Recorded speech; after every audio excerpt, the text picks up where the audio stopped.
Good morning, everyone. My name is Cameron Byrne, General Manager of Partnerships here at the AFA. I'm very excited to introduce you to today's webinar titled An Advisor Shares His Strategy and Tips for Exiting His Business, brought to you in partnership with the AFA. Today you'll hear from Bill Webster. Bill's career as a professional financial advisor spans over 40 years. He has received several prestigious awards over that time. During a 20-year relationship with the licensee financial service partners, Bill's awards include National Client Service Award, National Advisor of the Year Award, CEO's Award for his commitment and dedication to the group and the industry at large. Bill is also a long-time member of the AFA and has twice been named as a finalist of the AFA Advisor of the Year Award. In 2012, Bill completed his business succession plan, transferring his share of his successful advice practice, Tempest Wealth, to his business partner.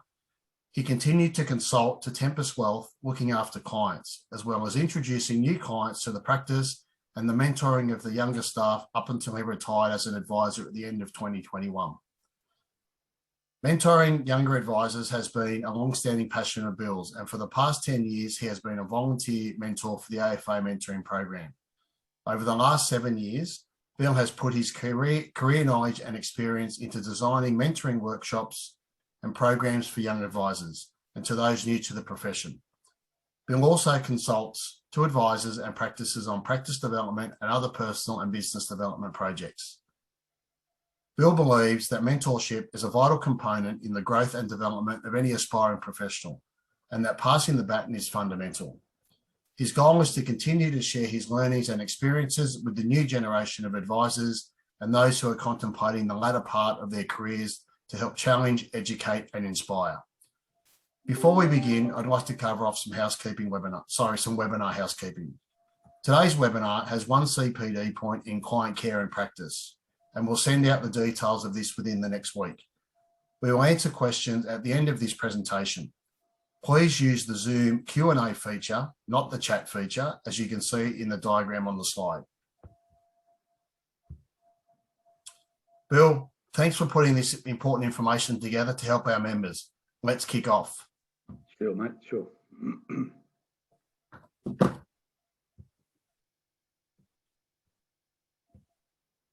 Bill, it's important that you act on goals and you're clear about what you want. Can you explain a little bit more about that to me? Yeah, look, I think if I was to talk about, we're all used to setting goals and objectives that we want to challenge and attempt in coming months and years and things. But I think a lot of the goals fail primarily because of lack of clarity. And I think it's a really important thing that people have clarity around their goals, but nothing happens till the decision is made. And it's an old cliche, but you can talk about it, you can think about it, but until you actually make the decision that this is what I want to do, you won't start to get that momentum and that enthusiasm towards doing whatever it is that you want to do. And I think right now we've got a pretty complex situation, an industry that's going through a lot of change and probably unprecedented. We've got the backdrop of the COVID pandemic in the background. So it's a very tough time to be making fairly big decisions, particularly decisions around transitioning out of the industry.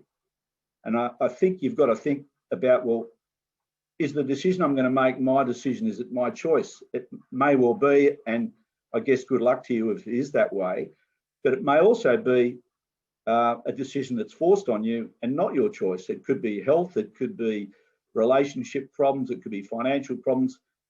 Doesn't matter what it is, whether it's yours or it's not, there's a decision to be made around that and things that need to eventuate from that.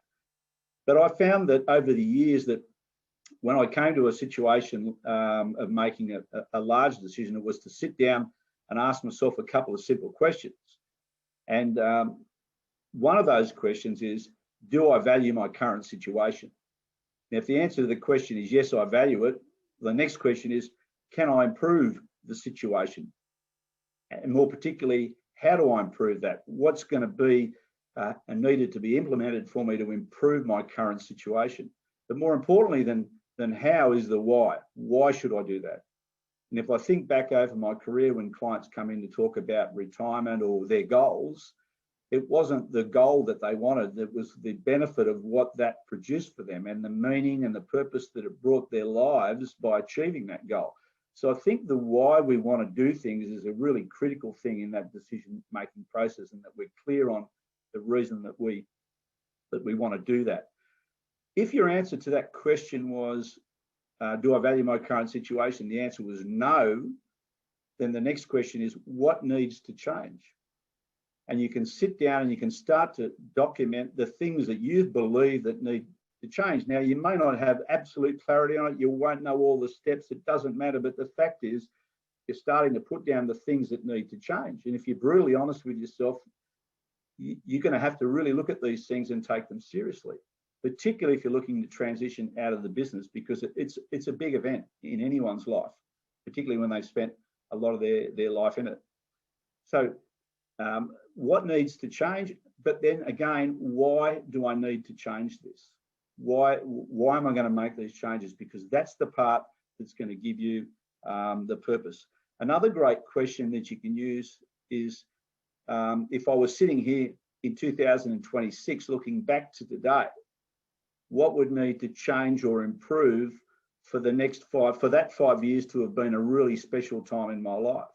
Again, the question forces you then to think about that 60-month period and start to write down the things that you think, and those things that you write down on that pad or notebook become the basis of what your plan's going to be. Even though you don't know all the answers, it's going to become the basis of the plan that you would start to extend on from there.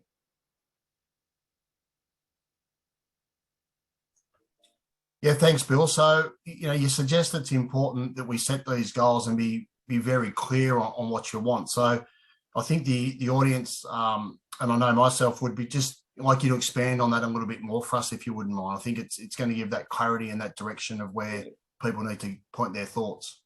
Well, I think a lot of goals aren't achieved, as I mentioned earlier. A lot of goals aren't achieved because of lack of clarity around what you're actually wanting to do. So the clearer you can become, the better it is. And the thing I loved about coaching sport over the years was sport's a very, very defined thing. You've got a set of rules, you've got a marked field, you've got your goalposts, everything's there for everything to be very clear about what the objective is. Once you get into real life, it becomes blurred. So the whole idea of creating a goals and then getting clarity is about giving yourself some real clear parameters around what it is that you want to do.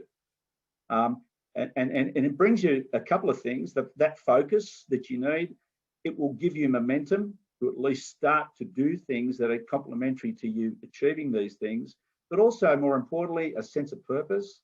And if I think about what drives me and what drives anyone longer term, it's that sense of purpose, that calling that they feel that this particular goal or objective is going to do for them.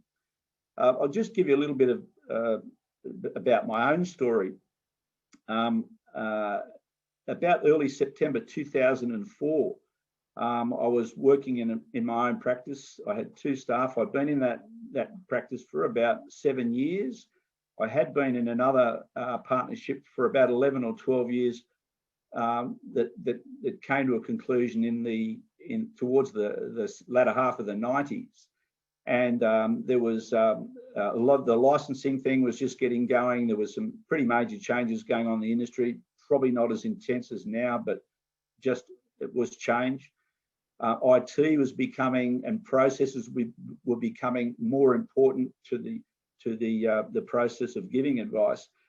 So I sat down and I asked myself the question that I mentioned before: do I value my current situation? And whilst I did, I said, well, what needs to improve on this situation? When I sat down and looked at what I wrote, it told me pretty much what I had to do. And I showed you a copy of that page the other day, Cam, that one page that I wrote. But it said to me that, Bill, you need to look at maybe bringing a younger person into this business with an aim for the future. At the end of the day, I didn't actually want to own a business when I was 60.